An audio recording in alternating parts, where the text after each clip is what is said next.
Meus irmãos, a paz do Senhor. Estamos de volta para mais um subsídio da Escola Bíblica Dominical. Pela bondade e graça do Senhor nosso Deus, estamos chegando ao fim de mais um trimestre. Nesse trimestre, nós tivemos a grata satisfação de estudarmos sobre princípios divinos em tempos de crise. Uma lição maravilhosíssima que foi escrita em 1993 pelo saudoso pastor missionário Eurico Bergsten. Naquela ocasião, ele falou sobre a reconstrução de Jerusalém e também sobre os avivamentos na atualidade. Tivemos o grande privilégio de estudarmos sobre denodados servos do Senhor, como Esdras, Neemias, Zorobabel, o sumo sacerdote Josué, Ageu e Zacarias, pessoas que nos ajudaram ao longo dessa caminhada espiritual no Antigo Testamento, pavimentando o caminho para que hoje nós pudéssemos entender as verdades do Evangelho do Senhor Jesus, entendermos aquilo que Deus quer para as nossas vidas. Entendemos através dessa série de lições que mesmo diante dos desafios, mesmo diante das oposições, a igreja pode e deve continuar perseverando. A igreja pode e deve vencer. E sempre venceu pelo poder da graça que há no Senhor nosso Deus. E sempre vencerá. Nessa última lição, nós vamos falar sobre o tema A Vigilância Conserva Pura a Igreja. É a lição de número 13, de 27 de novembro de 2020. No próximo trimestre, nós vamos estar falando sobre a fragilidade humana e a soberania divina, o sofrimento e a restauração de Jó. Quem vai estar lecionando para nós essa lição é o comentador José Gonçalves. Já estudamos com esse servo do Senhor em outros momentos. Foram tempos abençoadíssimos e certamente no próximo trimestre seremos enriquecidos também com essa lição desse grande servo de Deus, Jó, o patriarca do Antigo Testamento, que muitas lições nos deixou. Entre elas, a lição da paciência no meio do sofrimento. Nós vamos aprender muito com essa lição do quarto trimestre. Por hora, basta nos dizer que a lição, essa última lição do trimestre, a vigilância conserva pura a igreja, é um momento de refletirmos sobre a pureza da igreja, sobre a santificação da igreja, sem a qual, diz a palavra de Deus, ninguém verá o Senhor. Segui a paz com todos e a santificação, sem a qual ninguém verá o Senhor. Santificação é uma exigência primordial para a igreja do Senhor Jesus. Se quisermos servir a Jesus, proclamarmos verdadeiramente o Evangelho, precisamos viver uma vida de pureza, uma vida de santificação. E o nosso comentador, nessa lição, vai nos dar o caminho pela qual nós precisamos passar para a vida de pureza, que é a vigilância. Antes de aprofundarmos o nosso conteúdo, eu gostaria de pedir a você que não se inscreveu no meu canal, que se inscreva. Aperte aí a barrinha inscrever-se. Se você já é inscrito, verifique se você ainda está com o seu sininho ativado. Caso contrário, reative aí o seu sininho para que você possa receber as notificações. Posto essas considerações, o nosso textual está no livro de Marcos, no capítulo 13, o versículo 37, que diz: E as coisas que vos digo-as a todos, vigiai. A nossa verdade prática diz: através da vigilância, a igreja se manterá pura e não se afastará do modelo traçado por Cristo, rejeitando assim as inovações e o mundanismo dos nossos dias. A nossa leitura bíblica em classe está no livro de Mateus, no capítulo 25, os versículos 1 ao 13, que diz: Então o reino dos céus será semelhante a 10 virgens que, tomando as suas lâmpadas, saíram ao encontro do esposo. E 5 delas eram prudentes e 5 loucas. As loucas, tomando as suas lâmpadas, não levaram azeite consigo. Mas as prudentes levaram azeite em suas vasilhas com as suas lâmpadas. E, tardando o esposo, tosquenejaram todas e adormeceram. Mas, à meia-noite, ouviu-se um clamor. Aí vem o esposo. Sai-lhe ao encontro. Então todas aquelas virgens se levantaram e prepararam as suas lâmpadas. E as loucas disseram às prudentes: dai-nos do vosso azeite, porque as nossas lâmpadas se apagam. Mas as prudentes responderam, dizendo: não seja o caso que nos falte a nós e a vós. Ide ante aos que vendem e comprai-o para vós. E tendo elas ido comprá-lo, chegou o esposo, e as que estavam preparadas entraram com ele para as bodas, e fechou-se a porta. E depois chegaram também as outras virgens, dizendo: Senhor, Senhor, abre-nos a porta. E ele, respondendo, disse: em verdade vos digo que não vos conheço. Vigiai, pois, porque não sabeis o dia, nem a hora em que o Filho do Homem há de vir. Como nós já dizemos, nós chegamos à última lição desse trimestre. Mais uma vez, o Espírito Santo quer nos despertar, dizendo que o tempo se abrevia. O tempo da vinda de Cristo está mais perto do que nunca. Paulo vai dizer aos irmãos de Roma, aos romanos, que o dia é chegado, que a noite é passada e que o dia é chegado e que agora estamos mais perto de Cristo do que quando aceitamos a fé. Estamos mais perto do arrebatamento da igreja do que quando aceitamos a fé. Meditemos hoje na parábola de Jesus, escrita em Mateus, no capítulo 25, do 1 ao 12, onde encontra a parábola das 10 virgens que ouviram o clamor da meia-noite, mas apenas 5 delas estavam preparadas para ele. Que Deus nos abra o coração para compreendermos a sua palavra, pois temos a necessidade de estarmos devidamente preparados. Só há 2 grupos quando nós falamos do arrebatamento da igreja. Só há 2 grupos. O grupo dos que irão ser arrebatados e o grupo dos que ficarão aqui. Os que forem arrebatados desfrutarão do gozo do seu Senhor, na chamada Bodas do Cordeiro. Uma festa maravilhosa. Os que ficarem aqui amargarão no tormento da chamada grande tribulação. Momentos horríveis que aguardam o mundo para aqueles que não servirem a Jesus ou aqueles que não querem ter compromisso com o Senhor. No nosso primeiro ponto, à meia-noite, o dia que já passou. Quando falamos de meia-noite, nós falamos do fim da nossa jornada terrestre. Meia-noite é o final de um dia. À meia-noite termina-se um dia e começa um novo dia. Quando falamos da meia-noite, nós falamos do dia que termina para a igreja. Esse dia de sofrimento, esse dia de angústia que a igreja vive aqui. A falta de amor, a falta de tantas coisas que nós temos aqui. Um dia um dia que será para nós o fim de todo o sofrimento. À meia-noite, então, fala desse final, da completude da nossa jornada aqui.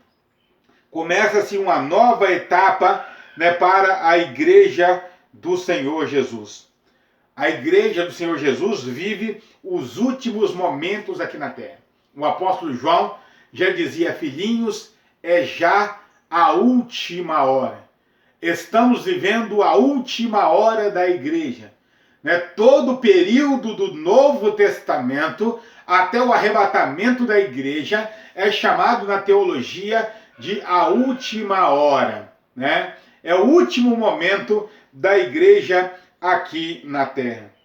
A igreja, ela permanece fiel, ela deve permanecer fiel, porque a igreja é a coluna e a firmeza da verdade. Quando Cristo se manifestar, a Bíblia diz que nós nos manifestaremos com Ele. Quando Cristo, que é a nossa vida, se manifestar, nós nos manifestaremos com Ele em glória. O dia terá terminado definitivamente quando ouvirmos o clamor, aí vem o noivo. Enquanto isso, vamos passar pelas agruras da vida, pelos sofrimentos, pelas tormentas da vida. Mas um dia tudo isso vai terminar e nós estaremos para sempre com o Senhor, como já dizia o apóstolo Paulo. No nosso segundo ponto, à meia-noite, início de um novo dia. À meia-noite, início de um novo dia. Se por um lado temos o fim de um dia, o fim do sofrimento para os salvos, por outro lado, nós temos o início de um novo dia para a igreja, temos o fim de um dia de sofrimento para a igreja e temos um novo dia de alegria para a igreja. O contrário também é verdade. Enquanto para a igreja será um novo dia de alegria, um dia de bênção, para os ímpios será um dia de amargura, um dia de tormenta. O nosso comentador, para fazer alusão a esse ponto, ele chama a atenção para o livro de Isaías, no capítulo 21, os versículos 11 e 12. Ali, o profeta, ele fala sobre a calamidade que se abateu sobre os edonitas, Gritam-me de Seir, guarda, guarda, a que hora estamos da noite? Guarda, guarda, a que hora estamos da noite? Essa expressão, a que hora estamos da noite, poderia ser traduzido em quando é que passará essa noite? Quando será o fim dessa noite? Os edomitas, os edonitas, eles viveram em uma sucessão de noites intermináveis, porque não quiseram se arrepender, não quiseram o arrependimento, não quiseram a cura, não se achou lugar no coração dos edonitas, os descendentes de Esaú, para o arrependimento. O nosso profeta está dizendo que para aqueles que esperam no Senhor, nascerá um novo dia, nascerá o sol da justiça, para aqueles que temem ao Senhor. Aí o guarda, o atalaia, responde: vem amanhã e também à noite. Com isso, a profecia de Isaías, naquela parte das Escrituras, estaria dizendo que a cada noite passada vem um novo dia, mas a cada dia passado vem uma nova noite. Portanto, nós vivemos em um ciclo de noites e manhãs, manhãs e noite. Mas ocorrerá que um dia nós terminaremos essa noite terrível aqui no mundo e nascerá um novo dia e não haverá mais noite. A Bíblia diz que nós entraremos na Nova Jerusalém e ali não haverá mais noite. As portas não se fecham de dia e não haverá mais noite. Não necessitará de lâmpada, de luz, de nada, porque a luz do Cordeiro alumia a cidade. Viveremos em um dia eterno depois que Cristo arrebatar a igreja.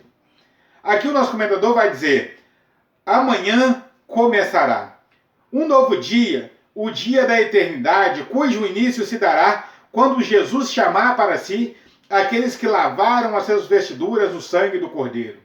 Esse é o dia de Cristo.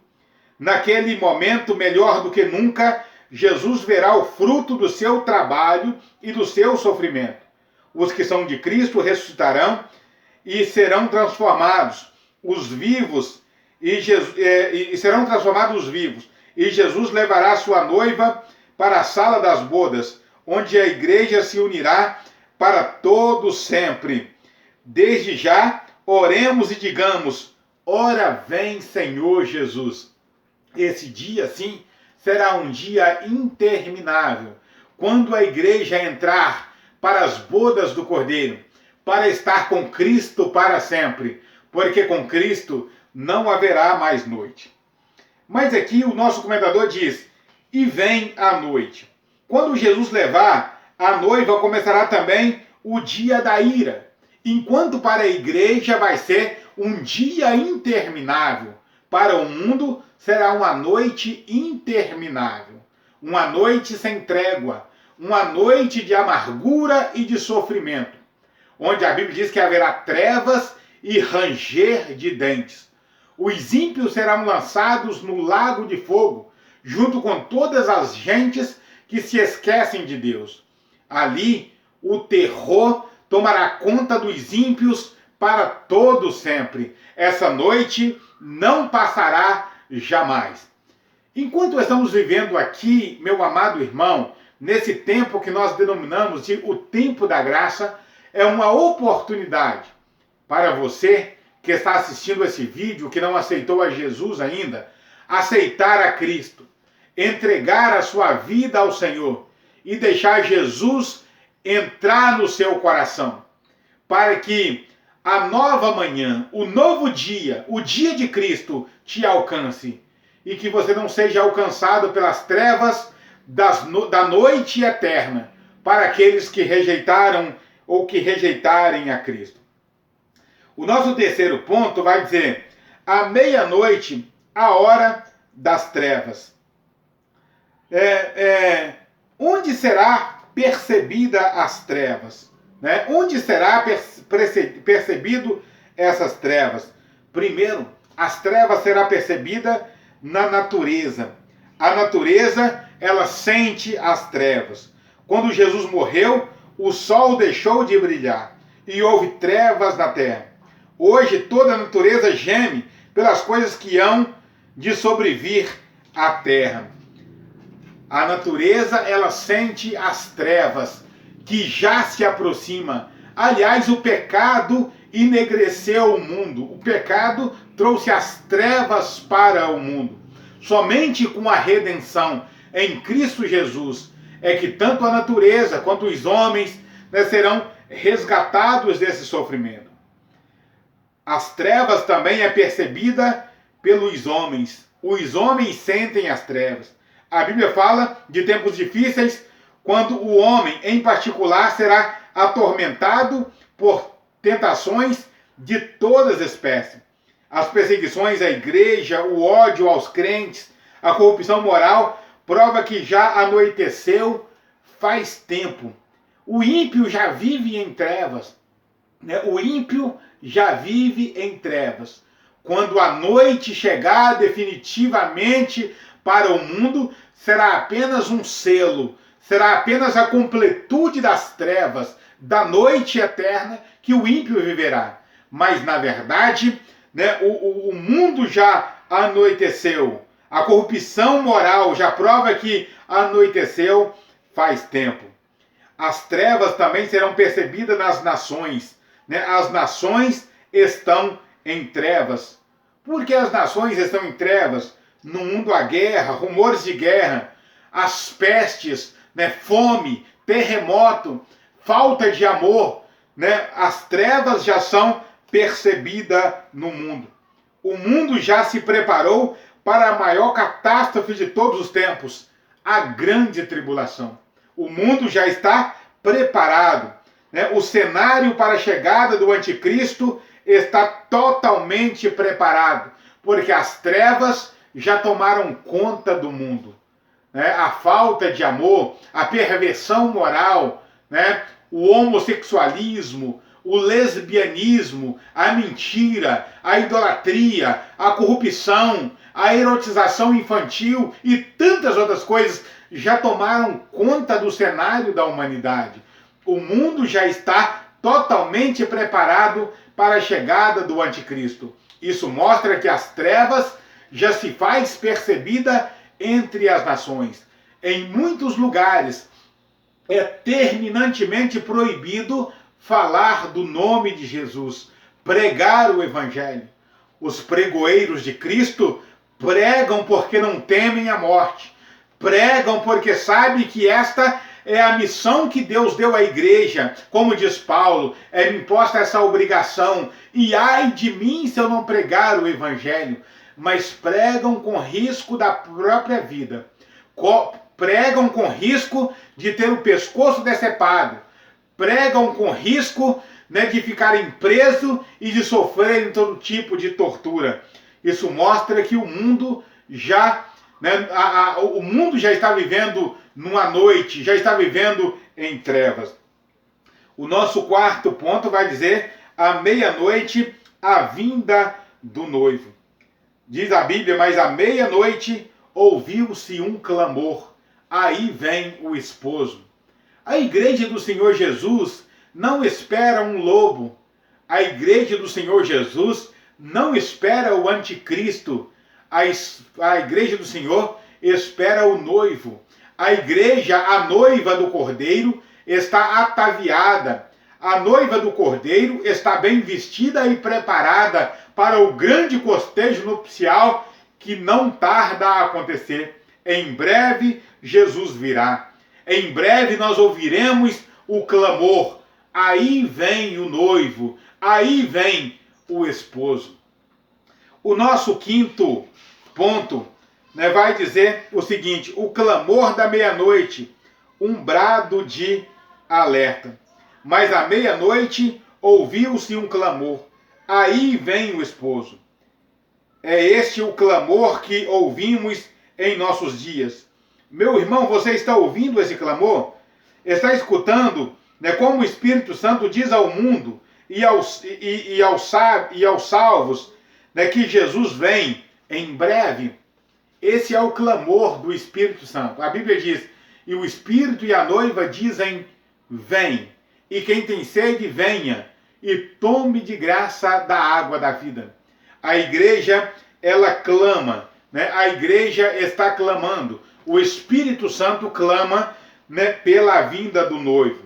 Muito breve, o noivo aparecerá. É bem verdade que quando o noivo aparecer, o mundo estará vivendo em um clima de sono espiritual. Muitos cristãos, até cristãos que serviram a Jesus de forma sincera em algum momento da sua vida, mas que deixaram se pegar no sono da indolência, pararam de vigiar, pararam de conservar-se puro para a vinda de Cristo, achando que Cristo não virá mais. Alguns fatores, né, podem causar o sono. Primeiro, a desobediência. A Bíblia vai dizer que Jonas, né, foi enviado para pregar a Nínive. Ele tomou um navio e foi para Tarsis, um lugar contrário, né, um lugar totalmente contrário àquele a quem o Senhor o mandou. E a Bíblia diz que ele desceu para o porão do navio. Ali ele dormia um sono profundo. A desobediência, ela causa o sono. Quando desobedecemos a palavra de Deus, os mandamentos do Senhor, nós pegamos no sono espiritual. Um outro fator que causa o sono é a preguiça, né? A preguiça, ela causa o sono. Davi é esse tipo de exemplo. Ele ficou ocioso e foi andar no palácio, né, no paço real, quando ele vê Batseba, a mulher de um dos seus fiéis soldados, e ele a cobiça e peca com ela. Levando assim, ele cometeu um crime, um assassinato, né, contra o seu fiel soldado Urias, porque ele se apegou no sono por causa da preguiça. Uma outra situação que causa o sono espiritual é o esgotamento espiritual, a falta de renovação. Cristãos que não buscam ao Senhor, cristãos que não meditam a sua palavra. Esse cristão está fadado a pegar no sono espiritual e não ouvir o toque da trombeta. Meus amados irmãos, nós precisamos de renovação espiritual. Renovação essa que nós só adquirimos através da palavra de Deus, através da oração, através do jejum, através da santificação. O nosso segundo item aqui, do último ponto, seremos guardados vigilantes se usarmos os meios que Deus põe à nossa disposição. Quais são os meios que Deus põe à nossa disposição? Primeiro, a leitura da palavra. Quem estuda com atenção a palavra de Deus encontra sempre incentivo e despertamento espiritual. A palavra de Deus, ela é alimento, a palavra de Deus, ela é bússola, né, que nos guia na nossa jornada. A palavra de Deus é o martelo que esmiuça a penha. A palavra de Deus é lâmpada para nossos pés e luz para o nosso caminho. Em meditar na palavra de Deus há grande prazer. A palavra de Deus é uma fonte de alegria, uma fonte inesgotável de prazer. Uma outra maneira de nos mantermos vigilantes é a oração. A oração é outro fator de importância para o qual Jesus chama a nossa atenção.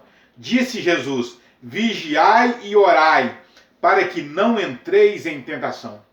A oração é a arma eficaz, é uma arma eficaz contra Satanás. Eu diria que é a arma mais eficaz contra Satanás. Um crente de joelho é uma bomba atômica diante do Senhor nosso Deus. Certa vez, a rainha da Inglaterra diz: eu tenho mais medo de um cristão de joelho do que dos mísseis da Rússia e dos seus satélites indicados para o nosso lado. Eu tenho mais medo de um cristão de joelho. Um cristão de joelho é uma ameaça para o inferno.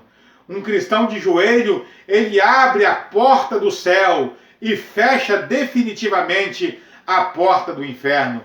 Portanto, conservemos de joelhos orando ao Senhor. A vigilância conserva pura a igreja. Que Deus abençoe você, que Deus abençoe a sua casa. Até o próximo vídeo, se Deus quiser.